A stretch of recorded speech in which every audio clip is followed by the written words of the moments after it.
hari ini akan memberikan bantuan darurat dan akan mengupayakan untuk santunan kepada korban bencana. Bantuan darurat itu Pak berupa apa? Bantuan darurat berdasarkan perintah Pak Bupati akan dalam bentuk dana dan permakanan. Apa termasuk juga tenda terpal ya Pak? Tenda terpal hari ini sudah ada. Kalau untuk atap-atap rumah yang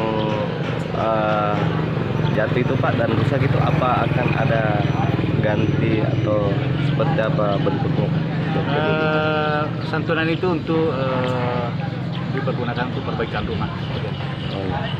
Bisa disebutkan Pak berapa besaran santunan itu? Besaran jumlahnya nanti disesuaikan dengan kemampuan daerah. Gantung dari kerusakan juga. Tentunya tidak langsung mengganti ya, tidak untuk mengganti keseluruhan, meringankan beban masyarakat.